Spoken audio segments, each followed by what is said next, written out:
시편 27편 1절에서 6절입니다. 오늘은 다윗의 한 가지 소원. 시편 27편 4절. 이것도 제가 예전에 한번 설교한 적이 있어요. 이 제목으로 설교에서 한번 했어요. 시편 27편 4절. 근데 저도 이걸 못 찾겠더라고요. 그래서 분명 하긴 했어요. 기억이 나는데 시편 27편 4절 같이 읽습니다. 내가 주께 바라던 한 가지 일 바로 그것을 구하리니 그것은 곧 내가 평생토록 주의 집에 거하여 주의 아름다움을 바라보며 그분의 성전에서 여쭙는 것이라. 이때 다윗이 말하는 때는 주의 성전이 없었어요.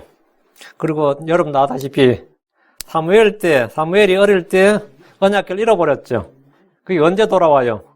다윗 왕이 되고 나서 다윗 왕 때에 여러분 우사의 궤 아시죠? 우사의 굉장히 뒤늦게 이 언약궤를 찾아온다고. 그러니까 사실은 언약궤만 알랑 또 따로 나왔던 그런 시제예요. 성전이 아예 없었죠. 예, 그런 상태였는데 지금 본문 말씀을 보니까 뭐란 거예요?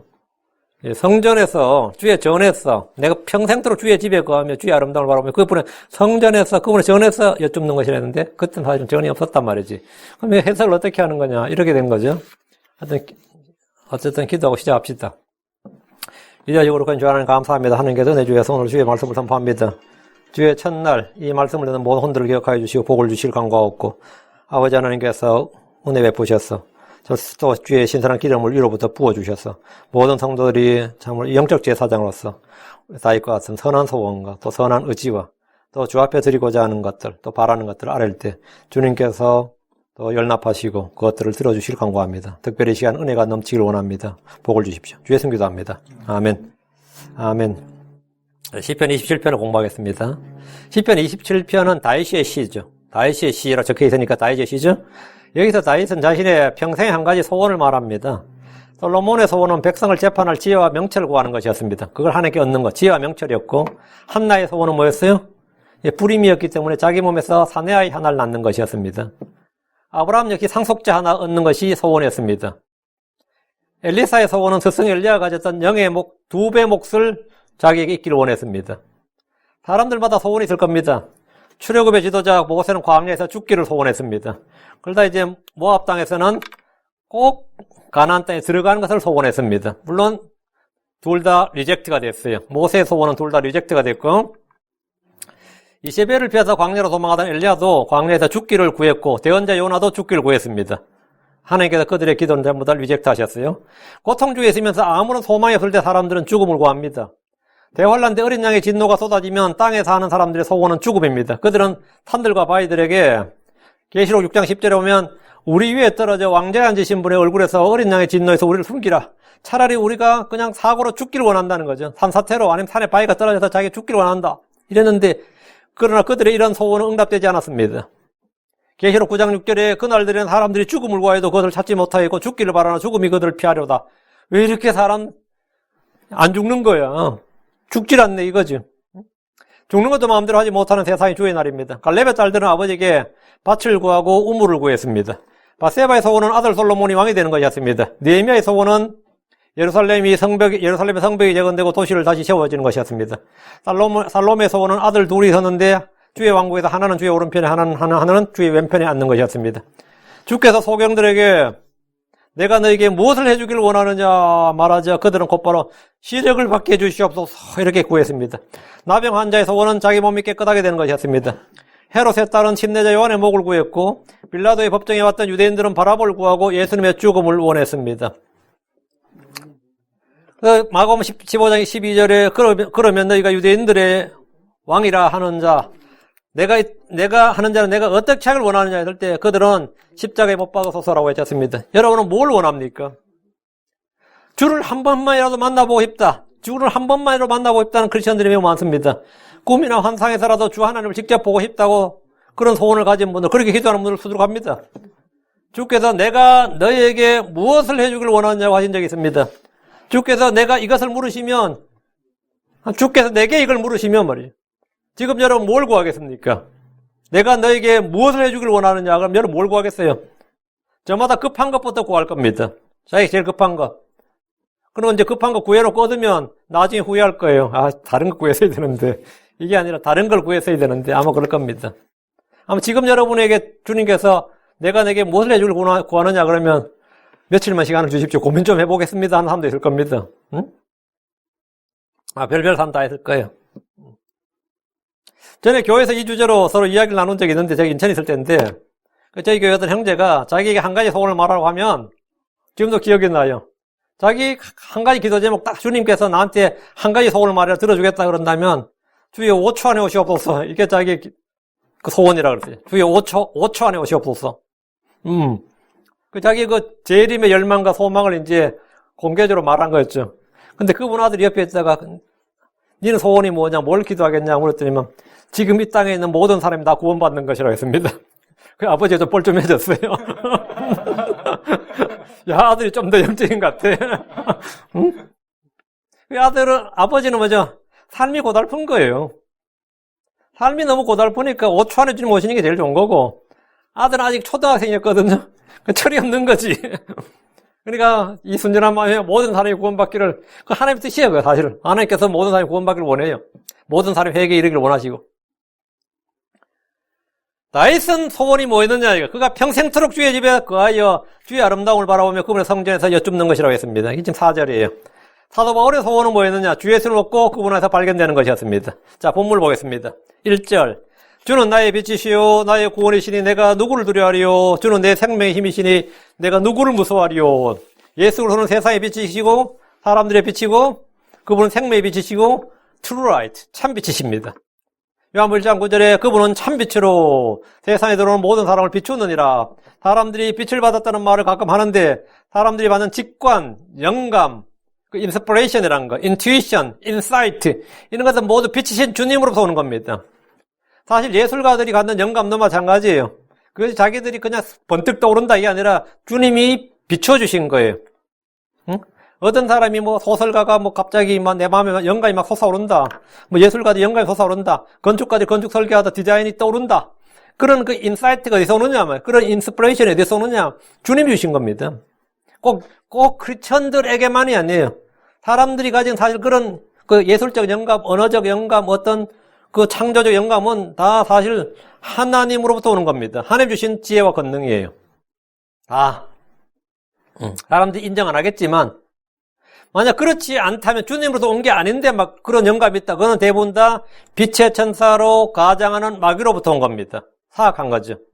예술가들, 문학가들이 유난히 강조하는 것이 영감입니다. 한 직관, 그런 거, intuition, insight, inspiration 그러는데, 건축가들도 영감을 구합니다. 예술가들, 문학가들 영감을 구하고, 다 영감을 구해요. 대부분 업종에서 일하는 사람들은 창의적인 무슨 일을 하기 위해서는 빛이 필요합니다. 설교자들도 늘 빛이 필요해요. 제가 아는 목사님은 주님께 빛을 구하지 않고 늘 불을 구해. 불을 내려주시옵소서. 불을 내려주시옵소서. 그분에게 불은 불이 뭔가, 빛이라는 의미 같아, 내가 볼 때는. 불을 내려주시옵소서 그러고, 자기 금요일 저녁마다 하나님께 빛을 내려주시옵소서 그런다더라고. 불을 내려달라 그런다. 불타면 어떡하려고 그러냐 했더니만. 하여튼 그런 거. 영감을 구해요. 대부분 업종에 있는 사람 다 그래요. 근데 영감을, 그 사람에게 빛을 주시고 영감을 주시는 분은 주 하나님입니다. 요한일서 1장 7절에 그러나 그분께서 빛 가운데 계신 같지만 우리가 빛 가운데 걸으면 우리가 서로 교제하고 또 그분의 아들 예수의 피가 모든 죄에서 우리를 깨끗하게 하느니라. 그분께서 빛 가운데 계신 것 같이, 그분께서 빛 가운데 계신 것 같이 사람이 주를 따르면 그는 빛을 얻고 어둠 속에 다니지 않습니다. 주께서 나는 세상의 빛이니 나를 따르는 자는 어둠 속에 다니지 않고 생명의 빛을 얻으리라 하셨습니다. 본문에서 주는 나의 빛이요 라고 할 때 빛이신 주님은 주 예수 그리스도입니다. 우리에게 빛을 주는 또 한 가지는 주의 말씀입니다. 시편 119편 105절에 주의 말씀은 내 발의 등불이요 내 길의 빛이니이다. 주의 말씀이 빛입니다. 하나님께서 세상을 비추는 또 하나의 빛은 뭐냐? 성도들입니다.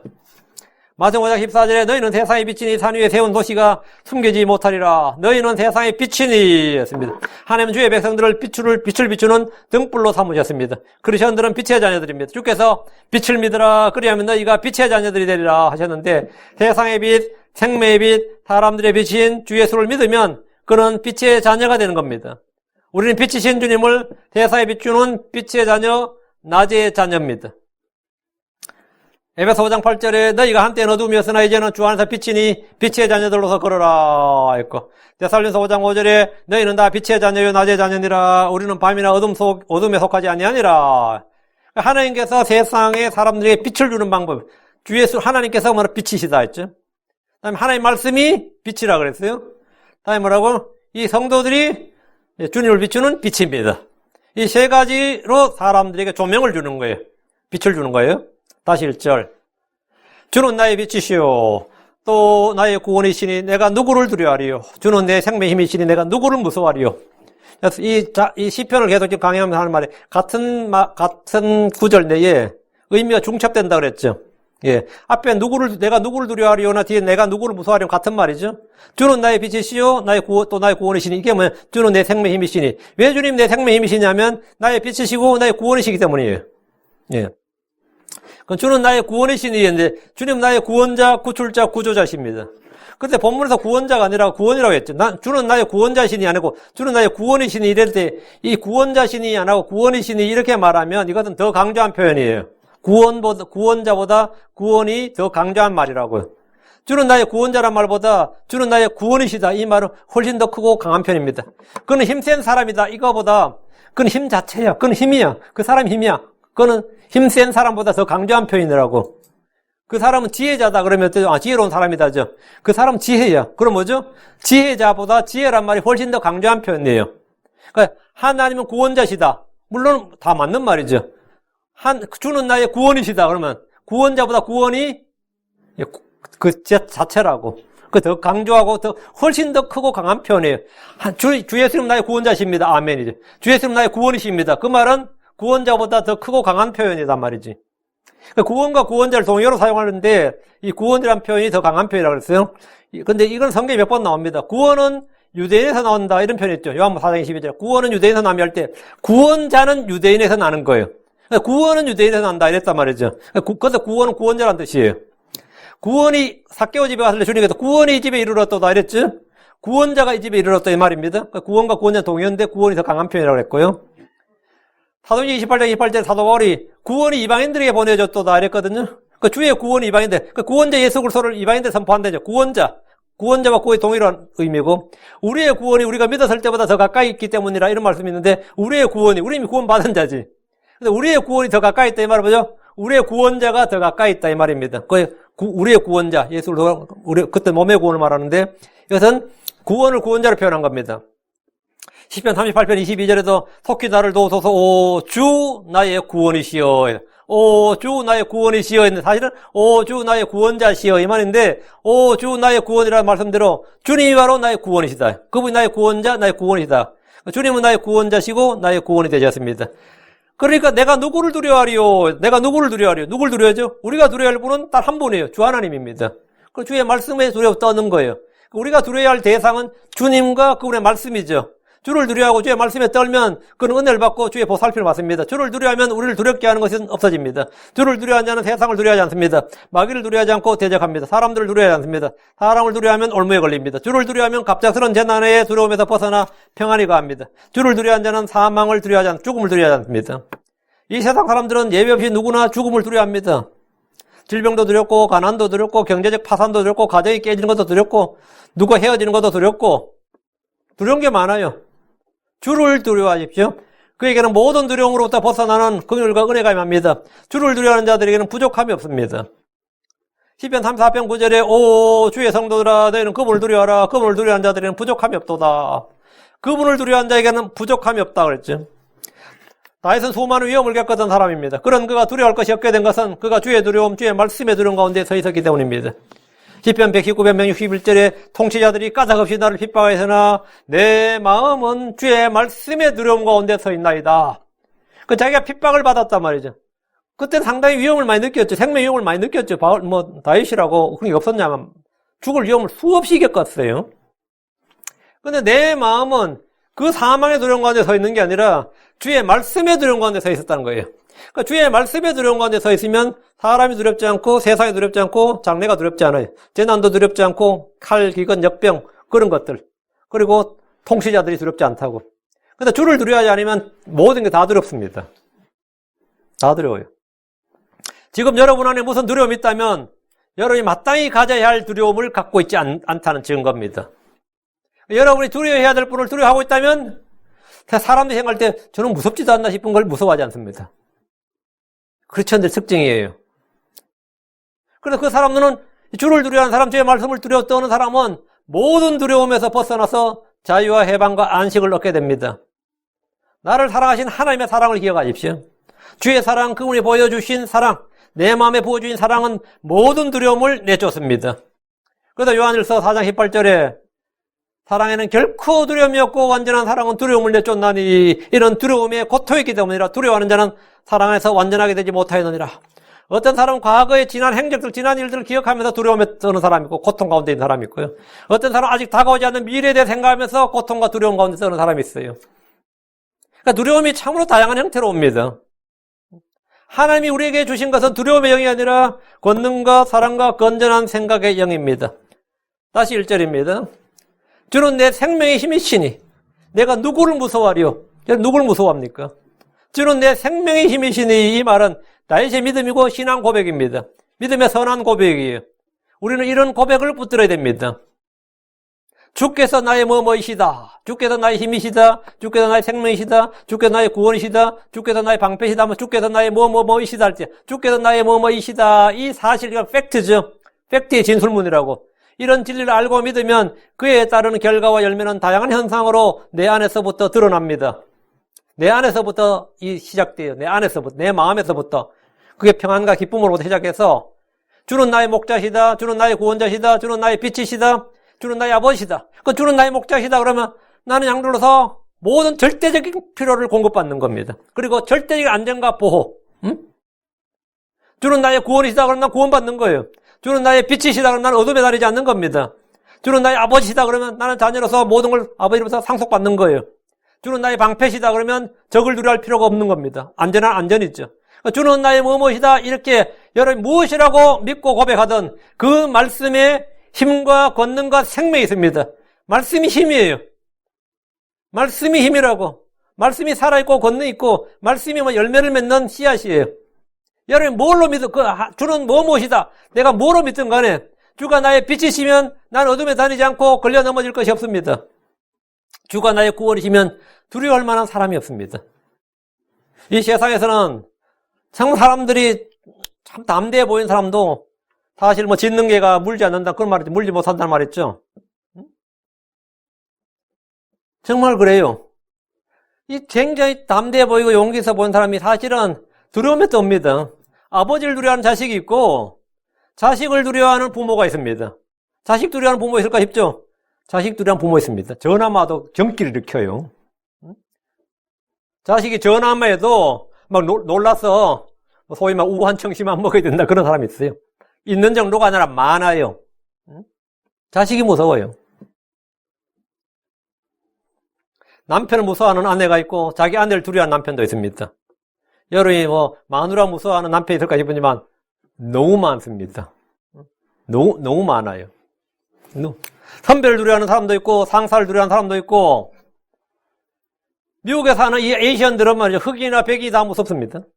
백인도 무섭고 흑인도 무섭고 경찰도 무섭고 경찰이 무서우면 강도는 안 무서워요? 강도도 무섭고 그냥 안 무서운 게 없습니다. 그럼 성도들이 두려움, 무서움을 극복하는 방법은 뭡니까? 간단합니다. 주는 내 생명의 힘이시니 내가 누구를 무서워하리요? 주는 내 생명의 힘이시니 내가 누구를 무서워? 주를 두려워하면 됩니다. 주를 신뢰하면 됩니다. 시편 56편 11절에 내가 하나님을 신뢰하였은즉 사람이 내게 할 수 있는 것을 내가 무서워하지 아니하리로다. 내가 하나님을 신뢰하였은즉 사람이 내게 할 수 있는 것을 내가 무서워하지 아니하리로다. 내가 하나님을 신뢰하였은즉 이게 핵심이죠. 두려움을 극복하는 방법이 이겁니다. 주를 신뢰하는 자들은 아무것도 두려울 것도 무서울 것도 없습니다. 우린 역병이나 전쟁이나 멸망도 무섭지 않습니다. 시편 91편 6절에 어둠 속에서 다니는 역병과 한낮에 피폐하게 하는 멸망을 무서워하지 아니하리로다 하십니다. 또 잠언 3장 25절에 주께서 갑작스러운 두려움이나 사악한 자가 황폐하게 하는 일이 있을 때 그것을 무서워하지 말라. 전쟁이나 기근이나 역병이나 지진들이 일어나도 무서워하지 말라는 겁니다. 누가복음 21장 9절에 무서워하지 말라. 이런 일들이 반드시 먼저 일어나야 돼. 곧 끝이 오진 아니하느니라. 반드시 일어난다. 그럼 무서워하지 말라고요. 2절입니다. 시편 21편 2절. 사악한 자들과 나의 원수들과 나의 대적들이 내 살을 먹으려고 내게로 왔다가 걸려 넘어졌고 쓰러졌도다. 사악한 자들과 나의 원수들과 나의 대적들은 다윗에게뿐만 아니라 의로운 사람들에게는 항상 있습니다. 크리스천들에게 원수가 없다. 이건 그 사람 크리스천이 아닌 거예요. 크리스천에게는 원수가 없을 수가 없습니다. 내가 의롭게 그리스도 안에서 경건하게 살고자 하는데 대적이 없다. 그거는 그 사람 잘못한 거예요. 없을 수가 없어요. 대언자들, 사도들에게 늘 사악한 자들, 대적자들이 있었습니다. 내 살을 먹으려고 내게로 왔다가 이래 있죠. 내 살을 먹으러 왔다. 이게 뭔 말이에요? 카니발이에요? 식인종들입니까? 내 살을 먹는다는 말은 나를 죽이고 나의 재산을 빼앗고 차지하는 것을 말합니다. 그걸 내 살을 먹는다 그럽니다. 내 살을 먹는다는 표현은 구약식 표현인데 이들은 사람을 죽일 뿐 아니라 그의 아내와 자식들을 잡아다 종으로 삼거나 팔아버립니다. 그 내 살을 먹는다는 말이 나만 파멸시키는 게 아니라 내 자식을 내 자식을 잡아다 종으로 팔아버린다고. 아내를 잡아다 종으로 팔아버리고 아니면 자기 종으로 삼고. 그 내 살이란 말이 뭐냐면 내 몸에 살붙이, 내 육신에 난 자식들, 뭐 이런 내 몸에 살이란 뜻이 그 살붙이, 육신의 형제들 또는 친족, 가족을 포함하는 말입니다. 그 내 살을 먹으려고 하면 내 가족을 다 집어삼키려고 이 말이에요. 예전에 주로 이 가족, 친족들 뭐 했어요? 연대보증을 사면 네가 아파라. 못 갚으면 주로 종으로 팔았죠. 예, 그 자체가 저거니까요. 다윗의 원수들이 다윗의 살을 먹으려고 왔다는 말은 다윗을 멸하고 다윗의 재산과 가족들까지 모두 빼앗으려 한다는 겁니다. 그러나 사악한 자들, 다윗의 원수들, 대적들은 성공하지 못했습니다. 그들은 걸려 넘어졌고 쓰러졌습니다. 사울 왕을 비롯해서 그의 아들 압살롬까지 다윗의 적들은 다윗을 압도하는 권력과 지위와 군대를 가졌지만 다윗을 이기지 못하고 걸려 넘어졌고 쓰러졌습니다. 어떻게 된 겁니까? 왜 걸려 넘어지고 쓰러진 거예요? 다윗이 사악한 자들, 원수들, 대적들을 막아낸 것은 그가 주를 두려워했고 주를 신뢰했기 때문입니다. 그것이 그에게 뭐라고요? 힘이었어요. 그 다윗의 그 전략 전술은 뭐냐면 군비를 증강하고 군대를 늘리고 말을 늘리고 그런 게 아니라 그가 주를 두려워하고 주를 신뢰하는 것이었습니다. 주를 두려워하고 주를 신뢰하는 것이 그의 가장 강력한 힘이었다고. 다윗이 가진 가장 강력한 무기 힘은 주 하나님이었습니다. 그런 내부의 적이든 외부의 적이든 두려워하거나 무서워할 사람이 아무도 없었습니다. 3절 군대가 나를 대적하여 진을 칠지라도 내 마음이 두려워하지 아니하며 전쟁이 나를 대적하여 일어날지라도 내가 이것을 확신하리라. 군대가 나를 대적하여 진을 칠지라도 이 말은 전쟁을 두려워하지 않는다는 말입니다. 대부분의 사람들은 전쟁을 너무나 두려워하기 때문에 평화를 외칩니다. 지금 우리 세대에도 어느 정도 잊혀지고 있는데 제가 초등학교, 중학교 때까지만 학교에는 맨날 방공 포스터 붙었어요. 멸공, 방공, 뭐 때려잡자, 김일성 이런 건 뭐 기본이었고 뭐 애들 글짓기, 뭐 포스터, 표어짓기 뭐 항상 행사가 그 방공 행사야. 그런데 이제 고등학교쯤 되니까 이제 그게 설사 점점 없어지더라고요. 요즘은 방공하면 뭡니까? 이 전쟁하자는 거냐 이래가지고 요즘 세상이 얼마나 바뀌었는지 방공, 멸공하면 욕 얻어먹어요. 전쟁은 너무나 두려운 거예요. 그래서 나쁜 평화가 좋은 전쟁보다 낫다는 말이 있습니다. 나쁜 평화가 좋은 전쟁보다 낫다. 어때요? 이완용이가 한 말인데. 다음에 누가 했더라? 이 문재인이가 한 말이야. 나쁜 평화가 좋은 전쟁보다 낫다. 전쟁은 생각매도 마음이 두려운 정치인들과 그런 국민들은 전쟁이란 말만 나와도 화를 냅니다. 전쟁이란 말만 나오면 화를 내요. 한국 사람들은 북한의 군대를 무서워하고 중국의 군대를 무서워하는 이들이 너무나 많습니다. 실제 무섭죠. 말로는 뭐 북한 2주만 이긴다 그래요. 대부분 군사 전문가들은 남북한이 싸우면 외세가 중국이나 미국이 개입 안 하고 남북한이 맞짱 뜨면 2주 만에 한국이 평양까지 점령한다 그래요. 저도 보통 그 정도 전력상은 그래요. 근데 그 싸워봐야 합니다. 아무도 몰라요. 근데 사실은 한국 정치인들은 질 수도 있다는 두려움에 늘 떨고 있어요. 실은. 진짜 이긴다면 북한도 두려워하고 한국도 서로 두려워해요. 예, 서로 두려워해요. 전쟁을 두려워한다고요.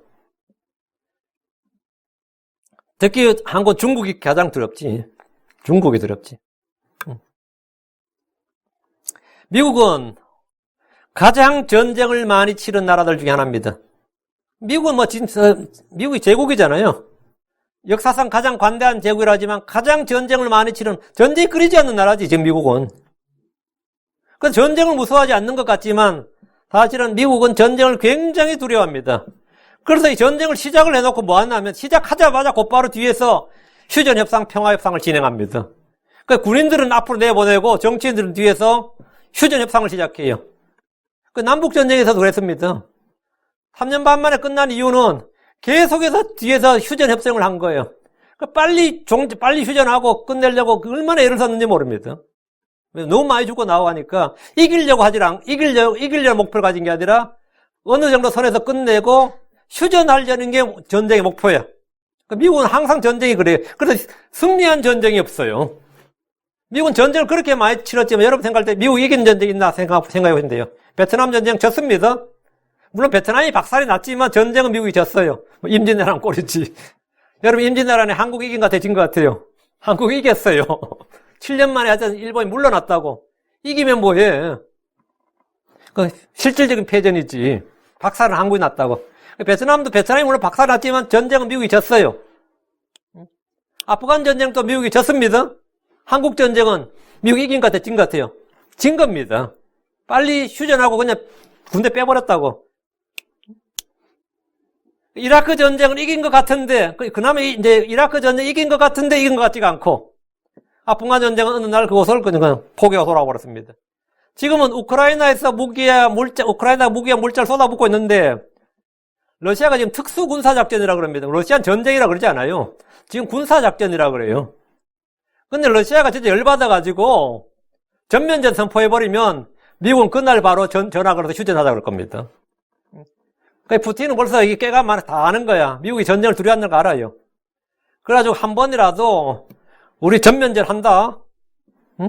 전면전도 우크라이나 쓸고 그 몰도바가 그제 다 쓴다 그러면 나토하고 지금 막 큰 소리 막 짓고 있는 걔들 다 깨갱할 겁니다. 두려워한다고 실제로. 그러니까 제대로 싸우자고 전면전 선포하고 니 죽고 나 죽자 그러면 다 꼬리를 내릴 가능성이 굉장히 높아요.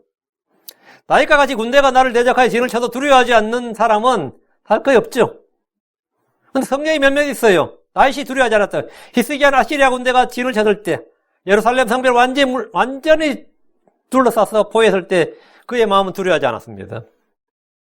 요압은 시리아 군대를 맞이해도 두려워하지 않았습니다. 기드온은 미디안 군대를 전혀 두려워하지 않았습니다. 암몬과 싸우러 가는 입단은 두려움이 없었습니다. 믿음의 사람들은 군대가 나를 대적해서 진을 칠지라도 내 마음이 두려워하지 않습니다. 저는 요즘 미국이나 유럽이 러시아를 대적하고 있지만 그들이 두려움에 가득 차 있는 걸 늘 봅니다. 주를 두려워하는 마음도 없고 신뢰하는 마음도 없기 때문입니다. 그게 없어요. 그럼 두려움이 생겨요. 다시 3절. 전쟁이 나를 대적하여 일어날지라도 내가 이것을 확신하리라. 시편은 본문 자체를 해석합니다. 군대가 나를 대적하여 진을 칠지라도와 같은 말이 뭐죠? 전쟁이 나를 대적하여 일어날지라도 같은 말입니다. 내 마음이 두려워하지 아니하며 이 말과 내가 이것을 확신하리라 이 같은 말입니다. 이 말은 뭐냐? 다시 확신한다는 것은 내 마음이 두려워하지 않는다 이 말입니다. 그는 군대가 나를 대적하든 전쟁이 나를 대적하여 일어나든 두려워하지 않았습니다. 내가 이것을 확신하리라 했는데 확신은 뭐예요? confidence라는 거. 확신이 뭐예요? 믿는다는 것을 능가하는 말입니다. 믿음이 강해지고 커진 것이 확신이에요. 믿음이 강해지고 커진 것이 확신이라고요. 사람들도 간혹 100% 확신한다 이런 말을 하죠. 내가 확신합니다. 이 말은 믿는다는 말보다 더 강조한 표현이라고요. 그럼 군대가 나를 대적하여 진을 치고 전쟁이 나를 대적하여 일어날지라도 내 마음이 두려워하지 않을 것임을 다윗은 어떻게 확신합니까? 솔직히 사람이 자기 앞니를 말할 수 없죠. 사람의 앞니는 아무도 알 수 없습니다. 주의 제자들도 주를 부인하지 않을 것이라 확신했지만 그들은 모두 주를 버리고 그분을 부인했습니다. 사람의 의지와 결심이란 것이 사실 바람 앞에 촛불같이 약합니다. 그런데 다윗은 내가 이것을 확신하리라 했습니다. 내가 이걸 확신하리라. 어떻게 이런 말을 하냐고. 다윗은 어떻게 이걸 확신합니까? 주께서 그의 확신이 되셨기 때문입니다. 잠언 3장 26절에 주께서 내 확신이 되심으로 내 발을 지켜 거기 걸려들지 아니하게 하시리라. 주께서 내 확신이 되심으로. 주께서 확신이 되셔야 뭐 하는 거죠? 그거 확신하는 거예요. 또 주의 두려움이 있기 때문에 확신할 수 있습니다. 주의 두려움 속에 확신이 있습니다. 잠언 14장 26절에 주의 두려움 속에 강한 확신이 있나니 그분의 자녀들에는 피난처가 있으리라. 주의 두려움 속에 뭐가 있다고요? 강한 확신이 있다고. 그 다윗이 내가 확신하노니 할 때 확신은 어디서 나온 거냐? 주의 두려움 속에 있었다 이거예요. 대체 의의 일을 하면 그는 평안과 확신을 얻습니다. 이사야 32장 17절에 의의 일은 화평이 되며 의의 결과는 영원토록 평온함과 확신이 되리로다. 의의 결과가 뭐다고요? 평온과 확신이다 이거예요. 의의 결과가. 그러니까 내가 의를 향하고 의를 따르고 의를 선포하고 이런 사람, 하나님 의신 예수를 믿고 따르는 사람들은 뭐가 있다? 마음속에 평온과 확신이 있다. 나한테 네가 어떻게 그렇게 확신하냐? 제가 말할 때 애매모호하게 말하지 않고 늘 확신 있게 말했어요. 그래서 사람들이 저한테 늘 그 이야기 해요.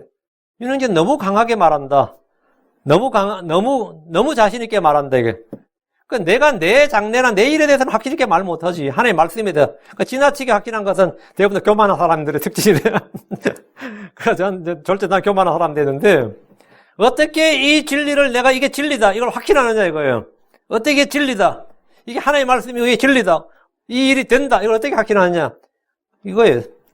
주께서 그게 확신이 되시고, 주의 들어옴이 있기 때문에, 다음 뭐라고? 의의 결과. 의의 결과가 평온과 확신이라잖아요.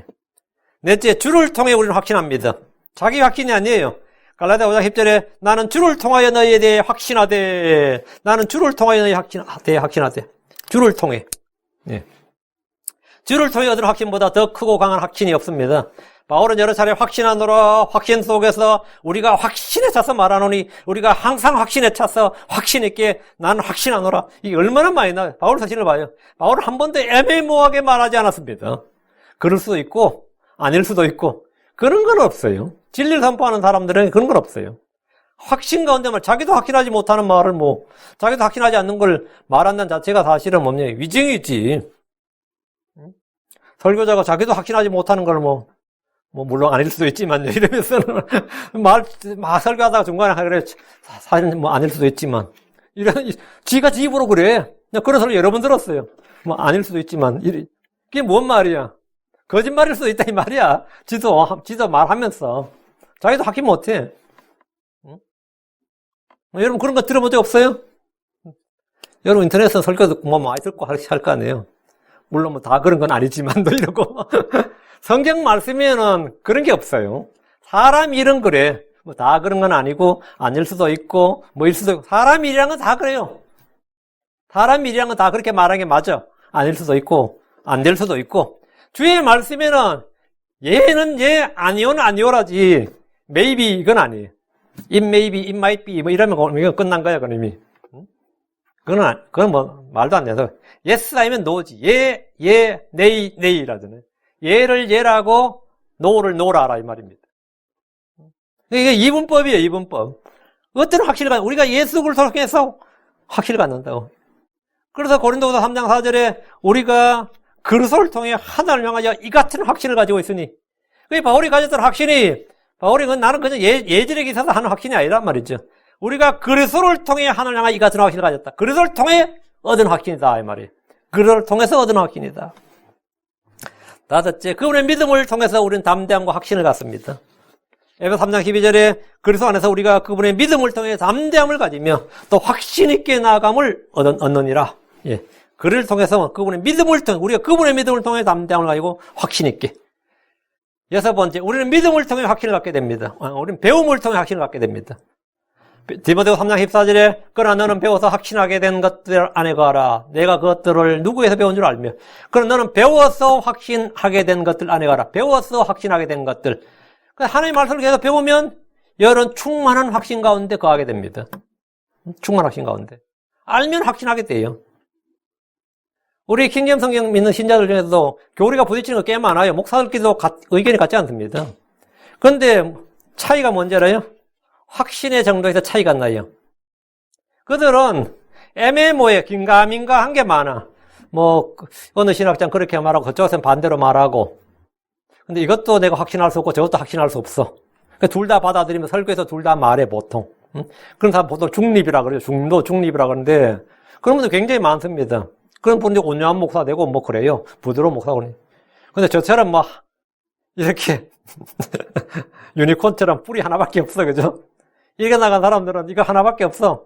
근데 이렇게 확신 있게 말한 거예요. 자기 확신이라는 건 아무것도 아니에요. 자기 확신, 육신의 확신이 아무것도 아닙니다. 그리스도를 통해서 얻는 확신이어야 돼요. 그래서 이제 하나님의 말씀을 배우면서 배우면서 점점 확신이 흔들리는 게 아니라 강해집니다. 그래서 진리가 아닌 것은 말이죠. 배우면 배울수록 확신이 흔들려요. 처음에는 굉장히 내가 믿었는데 점점 알고 나니까 아닌 것 같다. 아닌 것 같은 느낌이 이 뿌리가 뭔가 잘못되기 때문에 뭔가 무게가 더해지면 더해질수록 뿌리가 약하면 어떻게 되죠? 무너진다고. 기초가 약간 무너져요. 무너진다고. 그래서 그런다고, 저는 나도 그렇게 믿었는데, 그건 잘못 믿은 거예요. 그래서 점점 확실히 강해지는 게 있고, 점점 확실히 약해지는 게 있어요. 점점 확실히 약해지는 건 뭔가 잘못된 겁니다, 이건. 어쨌든 간에, 그러나 너희는 배워서 확신하게 된 것들 안에 거하라. 내가 그것들을 누구에서 배운 줄 알며, 이 말씀을 듣고, 이 배움으로 확신하게 된 것들이 있다면, 그 확신을 버리지 마십시오. 그것이 큰 보상의 보응을 얻게 합니다. 4절입니다. 내가 주께 바라던 한 가지 일 바로 그것을 구하리니 그것은 곧 내가 평생토록 주의 집에 거하며 주의 아름다움을 바라보며 그분의 성전에서 엽줍는 것이라. 다윗의 한 가지 소원, 그가 주께 바라던 한 가지 일은 그가 평생토록 그의 주의 집에 거하며 주의 아름다움을 바라보며 그분의 성전에서 엽줍는 것. 이 세 가지 내용이 결국 세 개가 하나 연결되어 있는데, 그는 정치적 욕망이나 집안의 일이나 자식들 이야기나 자기 개인의 욕망을 구하지 않았습니다. 그렇다고 이스라엘의 민족의 형통을 구한 것도 아닙니다. 그는 부와 재물과 명예나 원수들의 생명이나 장수를 구한 것도 아닙니다. 그는 주의 집에 거하는 것, 주의 아름다움을 바라보는 것, 그분의 성전에서 여쭙는 것을 주께 구했습니다. 사실 다윗이 왕이 될 때는 언약궤를 빼앗긴 상태였습니다. 이스라엘의 언약궤가 빼앗긴 상태였어요. 다윗이 언약궤를 찾아온 것은 왕이 되고 한참 뒤였습니다. 그래서 그는 성전을 건축할 마음을 먹었습니다. 아예 성전을 건축하자, 이렇게. 성전이 없는 상태에서 다윗이 주의 집에 거하며 주의 아름다움을 본다는 것은 뭔가 말이 맞지 않기 때문에 이것을 하늘의 성전에 적용하기도 합니다. 그래서 이 주석사를 보면 이건 하늘의 성전이다. 땅의 성전에서는 주의 집에 거한다 해도 주의 아름다움을 볼 수 없단 말이지. 그래서 그분의 성전에서 여쭙는 것은 가능하지만 주를 볼 수는 없잖아요. 그렇다면 이 구절의 정확한 교리적 예언적 해석은 뭐냐? 이건 사실은 다윗이 내가 주께 바라 한 가지에서 말할 때 내가 평생토록 주의 집에 가며 주의 아름다움을 바라보며 그분의 성전에 여쭙는 것이라. 이 성전은 뭐냐? 천년왕국 성전이에요. 천년왕국 성전이에요. 그날에 예루살렘에 세워질 주의 성전에서 성도들은 주의 얼굴과 얼굴 마주대하여 볼 수 있습니다. 그날에 우리는 주님을 얼굴과 얼굴 마주대하여 볼 수 있습니다. 주의 아름다움을 본다고, 문자 그대로. 구약의 성전에서 대제사장들이라도 주의 아름다움을 볼 수가 없어요. 주의 성막이나 성전에서 제사장들은 주의 아름다움이 보여요, 안 보여요? 안 보이지. 그 아름다움을 볼 수가 없다. 문자적으로 말이 안 된다고. 주의 집에 여쭙는 건 가능한데 평생토록 주의 집에 거하면 이것도 사실은 잘 안 되고, 문자적으로는. 근데 우리 천년왕국의 성전에서는 이게 전부 문자적으로 됩니다. 우리가 주님과 얼굴과 얼굴 마주대해 볼 것이고 그분의 성전에서 무엇이든 여쭙고 들을 수 있습니다. 다윗이 대언자로서 지금 다윗은 대언자란 말이에요. 대언자 다윗이 천년왕국의 성전에 관해 말했고 그날에 주의 집에 들어가서 주의 아름다움을 바라보고 그분의 성전에서 여쭙는 것은 레위 제사장이 아니더라도 아무런 문제가 없습니다. 부활한 다윗이 그날에 이스라엘 다스리는 왕이 되어서 주의 전에서 왕좌에 앉아서 이스라엘을 다스리고 주님과 함께 통치하기 때문입니다. 그러니까 이거 문자적으로 해석이 딱 맞아 들어갑니다. 5절. 고난의 때에 그분께서 자신의 천막 속에서 나를 숨기시고 자신의 장막이 은밀한 곳에서 나를 숨기시며 반석 위에 세우시랴. 여기 고난의 때에 하면 이건 뭐예요? 야곱의 고난, 대환란, 주의 날입니다. 고난의 때에 이 말은 나의 개인이 일상에서 겪는 다양한 시험이나 어려움이나 고난을 말할 수 있지만 지금 이 교리적 예언적으로 말하면 이것을 야곱의 고난, 대환란을 언급합니다. 고난의 때에 그분께서 자신의 천막 속에 나를 숨기시고 자신의 천막 속에, 구약에서 주의 장막이라 그러면 뭐죠? 성막이죠. 그래서 하나님께서 성도들이 고난이 처한다고 주의 장막에 숨기진 않지. 그런 일 없지. 물론 사람들이 막 어려움을 처하면 성전으로 뛰어가서 뿔을 잡고 성전 재단 뿔을 잡고 하는 일도 있긴 하지만 주님이 그 죄인을 어떤 사람을 자기 장막에 숨기고 이런 건 없잖아요. 고난의 때에 그분께서 자신의 천막 속에 나를 숨기시고 자신의 장막의 은밀한 곳에 나를 숨기시며 이게 무슨 말인지 와닿습니까? 대환란 때 주의 천막, 주의 장막의 은밀한 곳에 나를 숨기신다는 말씀은 환란 성도들이 휴거를 말합니다. 교회는 대환란 전에 들림받습니다. 주의 천막, 주의 장막 속에 우리는 모두 숨겨집니다. 대환란 때 이 땅에는 크리스천들을 아무리 찾아도 찾아볼 수가 없습니다. 다 숨겨졌어요. 이 땅에서 전부 하늘로 들림받았다고. 그들이 눈깜짝을 사이 들림받아서 모두 숨겨진 상태입니다. 어디로? 주의 장막으로. 저 하늘에. 오늘 숨겨졌다고. 그럼 대환란 때는 14만 4천 명 같은 주의 증인들이 또 계시록 1장에서 3장에 나오는 환란 성도를 이기는 자들, 남은 자들은 대환란 중에서 주께서 자신의 천막 속에 그분의 장막의 은밀한 곳에 숨기십니다. 그러면 환란 성도 휴거예요. 계시록 7장에 잠깐 보시죠. 계시록 7장에 보시면 14만 4천 명이 나오죠. 14만 4천 명만 나온 건 아니에요. 일단 계시록 7장을 보시고 이거는 워낙 여호와의 증인부터 시작해서 모든 종파에서 아주 다양하게 많이 해석하는데 하여튼 1절부터 시작해서 8절까지가 14만 4천 명이 나오죠. 이게 12,000명에서 12지파니까 14만 4천 명이고 9절 2일 뒤에 보니 보라 아무도 능히 세울 수 없는 큰 물이 곧 모든 민족과 족속과 백성과 언어에서 나온 큰 물이 흰 예불 입고 손에 종려나무 가지를 들고 왕자 앞과 어린 양 앞에 섰어. 왕자 앞과 어린 양 앞에 섰다잖아요. 이들은 환난 성도들입니다. 이들은 환난 성도들이에요. 어떻게 아느냐, 응? 지금, 자, 10절. 큰 음소로 외쳐 이르되 구원이 왕자에 있으신 우리 하나님과 어린 양께 있도다 하더라. 이랬습니다. 그 하늘의 왕자 어린 양 앞에 서서 큰 음소로 외치는 이들이 누구냐? 이들은 모든 족속과 민족과 백성과 언어에서 나온 큰 물이 오는데 이들의 정체는 계시록 7장 14절에 나옵니다. 14절 밑에. 내가 그에게 이르되 장로여 당신이 아시나이다. 이들이 누구냐 말이야. 하니 그가 내게 이르되 이들은 큰 환난에서 나와 자기 예복을 찢고 어린 양의 피로 그것을 희귀한 자들이니 여기 언더라. 이들이 어디서 나왔다고요? 큰 환난에서 나와. 큰 환난. Great Tribulation에서 나왔다고. Out of Great Tribulation. 그 대환란에서 나온 성도들이라고. 환난 성도란 말이죠. 그 환난 성도들이 휴거를 말합니다. 신약 성도들은 대환란 전에 휴거됩니다. 환난 성도들은 대환란 중에 휴거됩니다. 지상에 남은 이 환난 성도들은 끝까지 견뎌야 됩니다. 휴거 못 되면 그들은 7년 대환란 끝까지 견뎌야 돼요.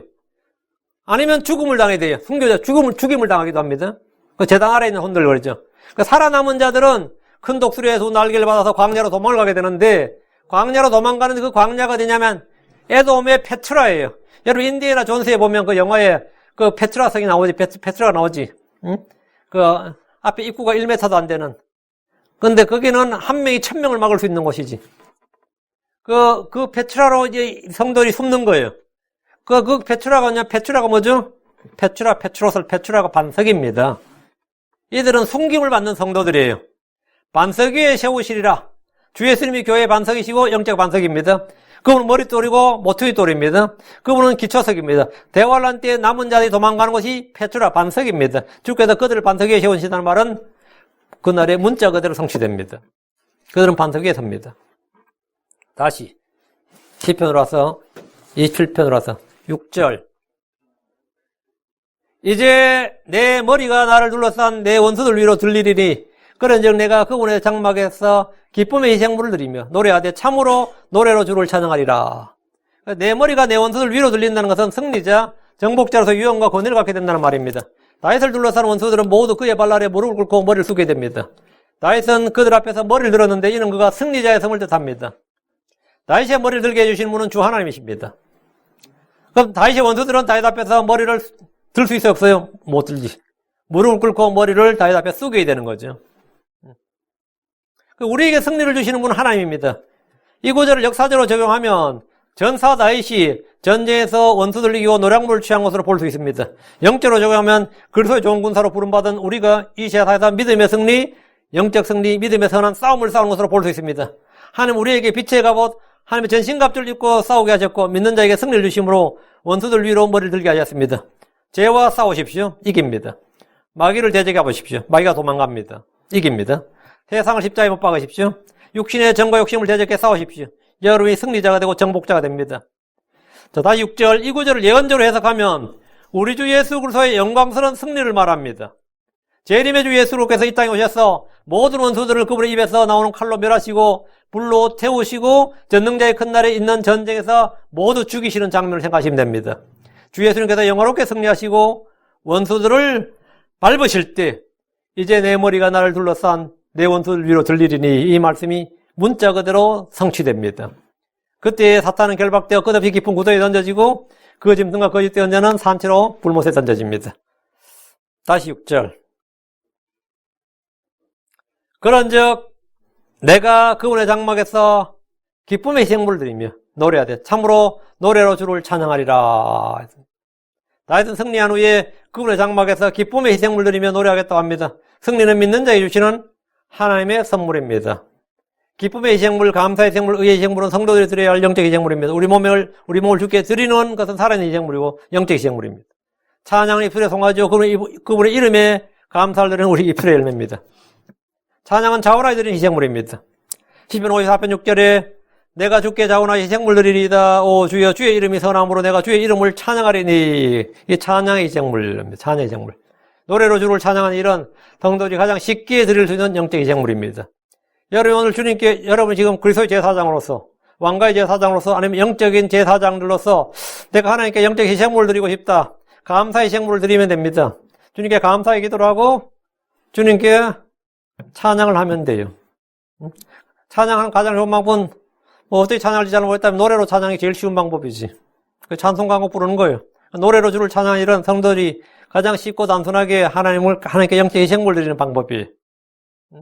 그 희생물 드려요. 이게 뭐 내가 그분의 장막에서 기쁨의 희생물을 드리면 노래하되 기쁨의 희생물. 우리가 주님 앞에 드리는 그분의 장막, 지금 현재 신약 우리 크리스천들이 적용할 수 있는 구절은 뭐냐? 이게 기쁨의 장막. 우리는 따로 성전이 없죠. 지금 이 시대는 어느 지구상 어디에도 하나님의 성전이 없어요. 그러니까 성전이 뭐냐? 그분의 성전, 이 땅의 그분의 성전. 우리 몸이 바로 그분의 성전입니다. 우리 몸에서 그리스도를 높이는 것, 우리 몸에서 그리스도를 영화롭게 하고, 우리 몸에서 주님의 그 권능, 주님의 말씀, 주님의 성령이 일하고 역사하는 것. 그것이 뭐냐? 그것이 주님께 그분의 장막에서 기쁨의 희생물을 드리며 옵니다. 우리 몸이 주님 앞에 드리는, 우리 몸으로 주님 앞에서, 우리 몸의 지체로 주님 앞에서 행하는 모든 일이 뭐냐? 그런즉 내가 그분의 장막에서 기쁨의 희생물을 드리며 해요. 내가 주의 이름에 합당한 일을 하고, 복음에 합당한 일을 하고, 주의 이름을 높이고, 하여튼, 주의 이름으로 뭔가를 한다 이거예요. 그게 뭐냐면, 내가 그분의 장막에서, 그분의 장막, 내 몸이 그분의 장막, 그분의 성전이단 말이지. 내 몸이 그분의 장막이 그분의 성전이라고. 내가 그분의 장막에서 그분의 기쁨의 희생물을 드리며, 감사의 희생물을 드리며, 영적 희생물을 드리며, 의의 희생물을 드리며, 이게 되는 거지. 이게 우리는 아주 쉽게 할 수 있는 거죠. 우리 지금 바로 실천할 수 있는 거예요. 우리가 바로. 여러분이 평생토록 주님께 내가 그분의 장막에서 기쁨의 희생물을 드릴 때 누리며 노래하되 참으로 노래로 주를 찬양하리라 하면서 여러분이 이 영적 제사장으로 직무를 수행할 수 있길 바랍니다. 아침 저녁으로 매일 언제든지 여러분 원하는 때에 할 수 있어요. 이거는 뭐 따로 정해진 시간이 없어요. 여러분이 원하는 때 언제든지 하면 되는 거예요. 그러면 하나님께서 그 희생을 받으시는 겁니다. 여러분을 받아주시는 거지. 예, 주님께서 나를 받으시고 내가 그리스도 안에 발견되는 건 뭐 이보다 더 좋은 일이 없습니다. 자, 오늘은 다윗이 한 가지 서원인데 다윗이 이 그분의 집에서 평생토록 주의 집에 가면 주의 아름다움을 바라보며 그분의 성제에 여쭙는 것이라 그러는데 사실 우리가 그리스도 안에 있고 주님이 내 안에 계시면 가능한 일이에요, 사실. 그렇지 않고는 사실은 이 구절은 불가능한 일입니다. 크리스천에게는 이건 쉽다고요. 예. 내가 주님 안에 가니까 평생토록이죠. 그분이 내 안에 가시니까 평생토록 주의 전에서 이게 가능하지. 크리스천에게는 이건 아주 쉬운 일이에요. 예, 오늘은 다윗이 한 가지 소원, 그것이 곧 나의 소원이 되길 바라고 나도 그러면 이 소원을 가지고 기도하자. 이렇게. 나도 이 소원을 마음에 품고 한번 기도하자. 여러분이 그래 점점 주를 아는 데 더 자라나고 주님을 영화롭게 하는 그런 성도들이 되기를 바랍니다. 기도합시다. 이대적으로 주 하나님 감사합니다. 오늘 주의 말씀을 한번 보겠습니다. 다윗이 한 가지 소원이라는 주제로 오늘 말씀을 전했는데 아버지 듣는 모든 혼들이 믿음으로 말씀을 잘 받아서 마음에 간직하게 해주십시오. 말씀을 깨닫지 못하는 혼들이 있다면 주님께서 긍휼을 베푸시고 하나님께서 지혜와 계시형을 주시고 지각을 열어주셔서 하나님의 말씀을 마음에 받고 믿음으로 잘 깨닫도록 하시고 아버지는 이 말씀을 흘려듣지 않고 빼앗기지 않도록 해주시옵소서. 사랑하는 아버지 하나님, 다윗이 영감으로 받아서 기록한 선포한 주의 말씀이 저희 마음속에도 동일하게 선포되기를 원합니다. 전능자 주 하나님 도와주십시오. 그래서 저희가 육신의 이 장막에 거하는 동안에 이 몸 안에 거하는 우리 몸이 주의 전이 되었고 주의 성전에서 참으로 저희가 주를 영화롭게 하고 내 몸에서 그리스도를 높이고자 하는 또 그리스도를 영화롭게 하는 그런 성도를 되도록 도우시고 내 몸으로 행하는 모든 일들이 주님 앞에 연납되게 해 주시옵소서. 우리 몸이 주의 성전이고 주의 것이고 또 주의 소유입니다. 아버지 하나님, 저희 몸을 주님께 살아있는 희생물로 또 거룩한 희생물로 드리오니 주께서 받으시고 또 저희가 이 몸에서 주님 참으로 이 포도나무 가지에서 열매를 맺는 것 같이 그렇게 많은 의의 열매들, 선한 열매들을 맺어 주십시오. 감사드리며 주의 성기도합니다. 아멘.